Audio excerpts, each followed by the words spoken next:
Go over there really fast. Is there a way Karen can just reach over and hit play on that thing?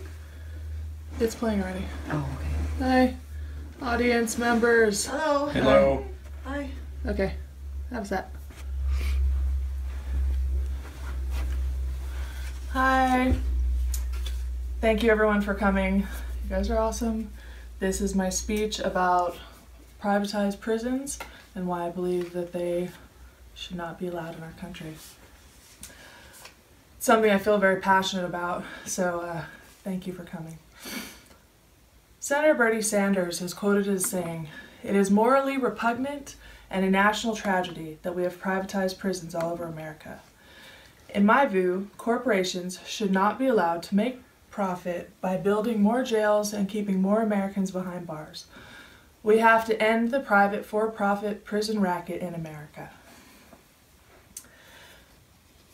So, private prisons are a miscarriage of justice in our country. They claim to save money, but do not conduct themselves in a transparent manner, thus making it near to impossible to do an accurate evaluation.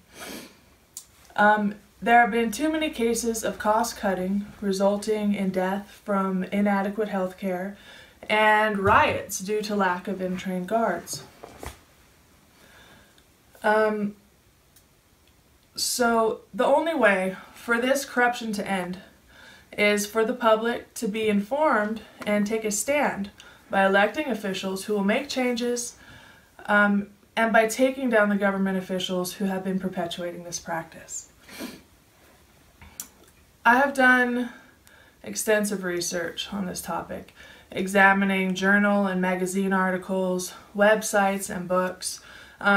And I truly hope you'll be as moved as I have been by these findings. At the end of the speech, I've included links to petitions and informative websites for you if you are moved to get involved in prison reform. So the use of private prisons in America is a corrupt establishment. As citizens, we need to remain vigilant in our demand for just legislation. In a capitalist economy, the potential for corruption is rampant if not kept under check.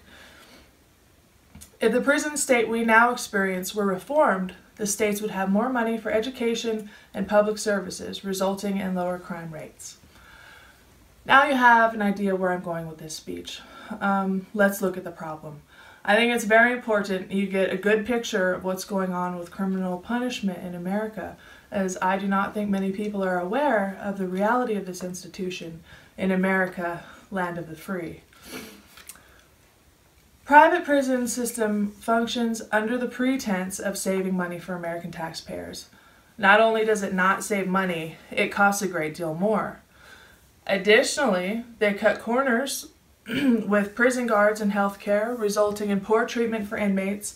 And finally, private prison companies lobby government officials to push through laws for longer sentences, less parole, and stricter punishments, thus ensuring maximum profits, which results in an inordinate amount of people being incarcerated in this country.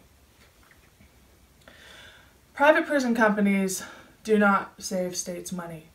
Any comparative study that has been done has only assessed the cost per prisoner in the private and public prisons. But the fact is, there is a myriad of hidden costs attached to these private prisons. When factored in, the corporations actually cost significantly more than private prisons. According to Joel Dyer, author and former editor of Boulder Weekly, who has been featured in the New York Times, Olney Reader, and numerous other national magazines. In his book, The Perpetual Prisoner Machine, he details hidden costs of private prisons that are not taken into account when assessments are made of the cost of private versus public prisons. Private prisons do not pay taxes because they have structured their business to take advantage of government loopholes known as REITs, or real estate investment trusts. Estimates have been made of an approximate $50 million loss per year for federal income taxes due to these REITs. Prison labor is another area of revenue for the private companies. When in public prisons, the wages earned by prisoners go to pay back the taxpayers and go to pay restitution for their crimes. When you calculate that companies pay $5 to $7 per hour for inmate labor, and the inmates are paid anywhere from 23 cents to $1.15 per hour, so say in a theoretical estimate, if you take 500 prisoners working 5 days a week, 6 hours a day, and the private companies are paying them 35 cents per hour, then the private prison company is pocketing a total of $3.62 million per year. In a public prison scenario, this money would go towards the prisoner paying for his or her own food, housing, and medical care. Private prisons cut corners to maximize their profits by skimping on proper health care. According to the Honorable John Connors Jr. of Michigan in the House of Representatives, in a congressional document released on February 9th, 2016, he relates some facts for consideration. At least 5 times since 2008, inmates have rioted in the BOP's contract prisons. The unrest has come after medical care complaints. Prison medical units repeatedly fail to diagnose patients despite obvious and painful symptoms, as well as the use of underqualified workers pressed to operate on the borders of their legal scope of practice. The judge goes on to say how these files show men dying of treatable diseases who very likely would have survived had they been given access to adequate health care. Then we have the issue of the hiring of untrained guards, non-professionals, which has resulted in much misconduct and violations of prisoners' rights. According to an article titled "Barbaric Private Prison in Mississippi Closes Its Doors After SPLC Lawsuit," published by the state's news service in September 2016, the following information was released by the Southern Poverty Law Center, or the SPLC. They said that the prison for juveniles was closed down 4 years after the SPLC sued the state to protect youthful offenders from rampant violence and sexual assault at the facility operated by a string of private for-profit companies. Jody Owens, a managing attorney at SPLC's Jackson, Mississippi office, was quoted as saying, "Private prison contracts aren't just bad investments, they're licenses for neglect and abuse." The U.S. Judge Carlton Reeves wrote that the GEO Group, which is the second largest private for-profit prison company in the United States, quote, "has allowed a cesspool of unconstitutional and inhumane acts and conditions to germinate." He goes on to say, "The evidence paints a picture of a facility struggling with a disorder, periodic mayhem, and staff ineptitude, which leads to perpetual danger for inmates and staff." The population of inmates in America has been drastically inflated, beginning in the 1980s war on drugs and exacerbated by the changes made in immigration policies in 9/11. Brian McGee argues the point that the private prison system is corrupt and harmful to the American public in an article entitled "The Private Prison System is Dysfunctional and Cruel," published in the periodical American Prisons in 2012. He asserts that the private prison companies exert undue political influence and ultimately manipulate the criminal justice system to their advantage. The money that these companies have spent on lobbying and campaign donations is estimated to be at least $45 million more than in the last decade. The results of this lobbying has been hundreds of millions of dollars in yearly profits. A report from the Justice Policy Institute last year indicated that lobbying efforts and campaign donations by private prison companies are done in order to make money through harsh policies and longer sentences.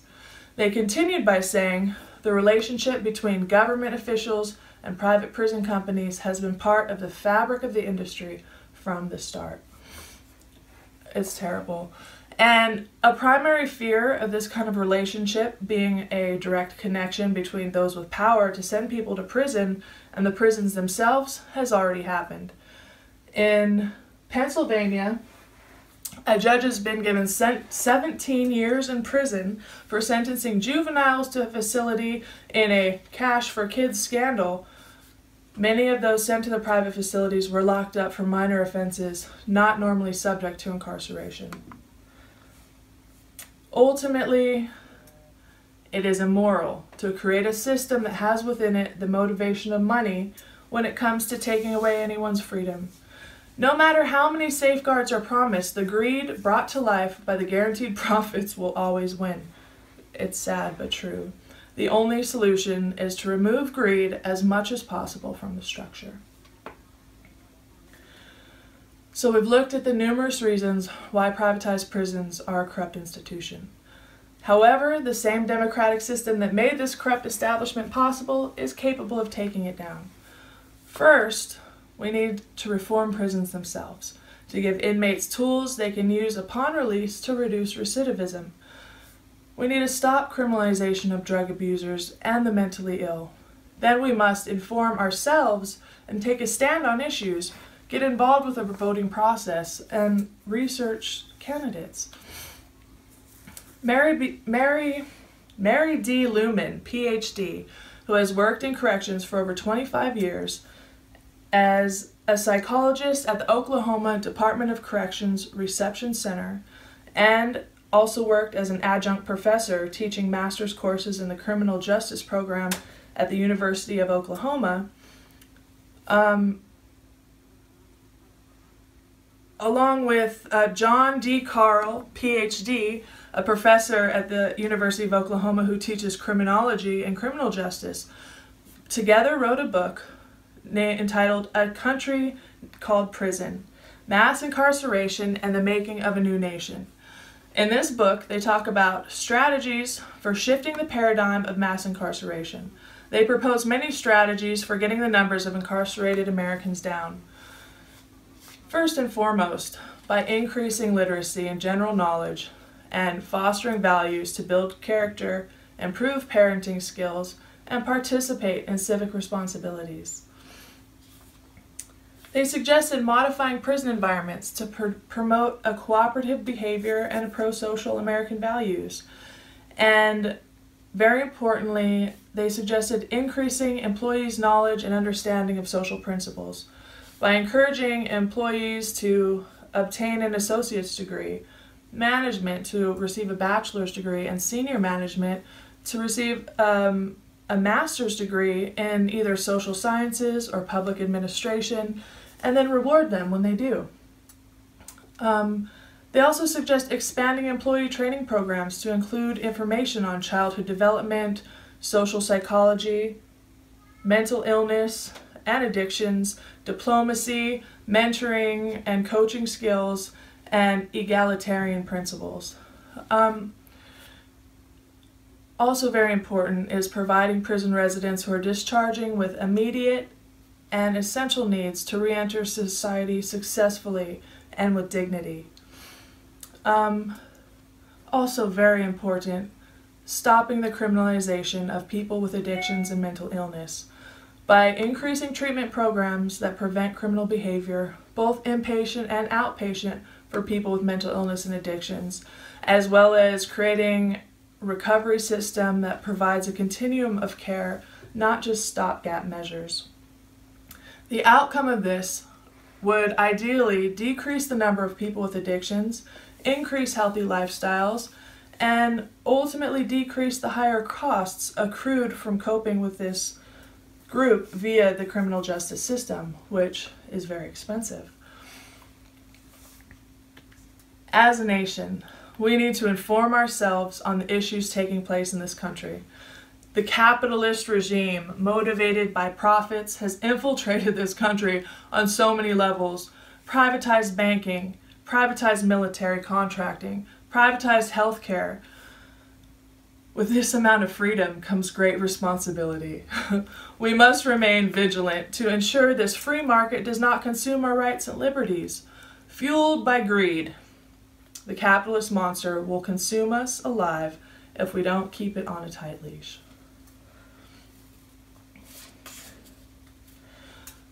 We need to end privatization of prisons. I really can't say it enough. And the best way we can do that is to decrease the number of people incarcerated. The most important thing we can do is support and elect officials who are against the war on drugs and who believe in deporting legal aliens, not just jailing them.